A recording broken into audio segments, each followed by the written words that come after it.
बिहार के दरभंगा जिले से आई इस वारदात की खबर ने पूरे बिहार में सनसनी फैला दी है। दरअसल वीआईपी प्रमुख सन ऑफ मल्लाह मुकेश साहनी के पिता की निर्मम तरीके से हत्या कर दी गई और यह हत्या उनके पैतृक गांव दरभंगा जिले के सुपौल बाजार के अफजला पंचायत में कर दी गई और हत्या के वक्त उनके पिता घर में अकेले मौजूद थे। मुकेश साहनी घटना के वक्त मुंबई में थे और अब वह पैतृक आवास पहुंच रहे हैं। लेकिन यह वारदात कोई आम वारदात नहीं है। किसी राजनेता के पिता की हत्या कर देना, वो भी इतने निर्मम तरीके से हत्या कर देना। उनके शरीर पर धारदार हथियार से कई बार वार किए गए, छत विछत सब जो है उनके घर में पड़ा हुआ मिला। और सुबह जब यह खबर टीवी पर जब दौड़ने लगी तो पूरे बिहार में सनसनी फैल गई और इस सनसनी के बाद अब लगातार जो है विपक्षी पार्टियां सरकार पर सीधे तौर पर सवाल या निशान खड़े करते हुए नजर आ रही है, क्योंकि मुकेश साहनी के पिता जीतन साहनी की हत्या हो जाना यह कोई आम बात नहीं है। और अब विपक्षी पार्टियां सीधे तौर पर नीतीश कुमार पर हमलावर है। बिहार के मुखिया को किस तरह से जिम्मेदार ठहराया जा रहा है, पहले हम आपको भागलपुर से कांग्रेस विधायक अजीत शर्मा का बयान सुनाते हैं। देखिए, ऐसा है, पहले तो मैं उनके परिवार को के साथ हुई दुख की घड़ी है, लेकिन जहां तक आप बात कर रहे हैं कि राज की बात, लॉ एंड ऑर्डर पूरा ध्वस्त है, इसमें कोई शक नहीं है।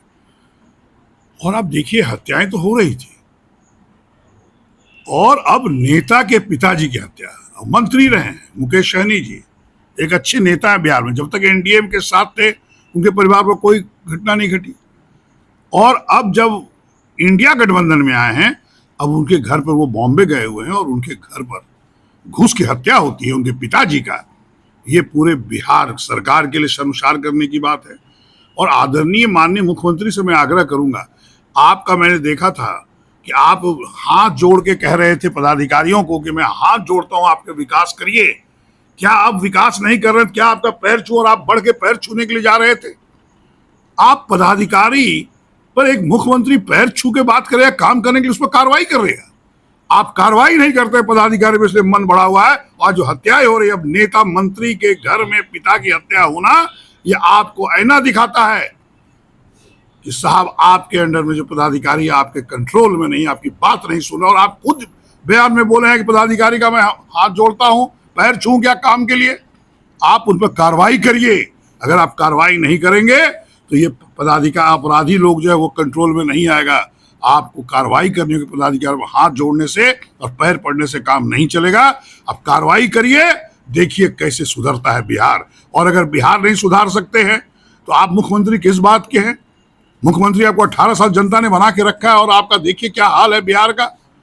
अपराधी का मन बढ़ा हुआ है। शराबबंदी आपने लागू किया, शराब चारों तरफ घरे घर बिक रहा है और अपराधी, पूरा शराब माफिया अपराधी पूरे प्रशासन से मिला। और आपको बता, माननीय मुख्यमंत्री जी आपको बताना चाहते हैं कि सारे पदाधिकारी आपकी बात क्या, किसी जनता की बात भी नहीं सुनते।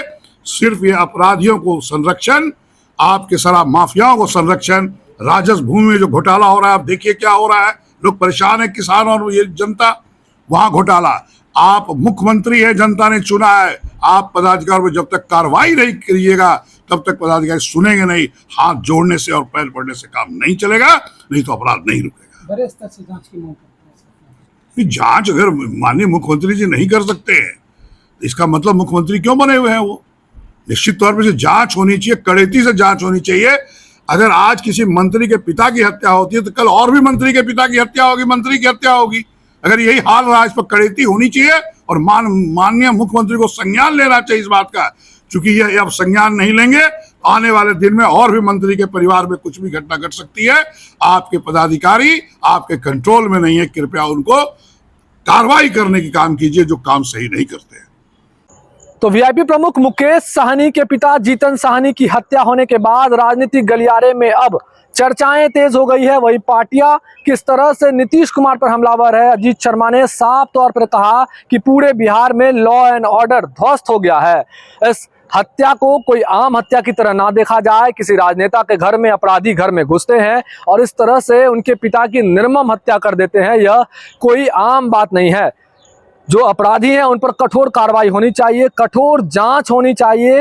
नीतीश कुमार ने पदाधिकारियों पर ढील छोड़ रखी है, उन पर कमर कसने के लिए, उन पर लगाम लगाने में वो सक्षम नहीं हो पा रहे हैं, जिस वजह से ऐसी घटनाएं हो रही है। और अगर इसी तरह का माहौल रहा तो आने वाले दिनों में और भी कई मंत्री और नेता की हत्याएं हो सकती है।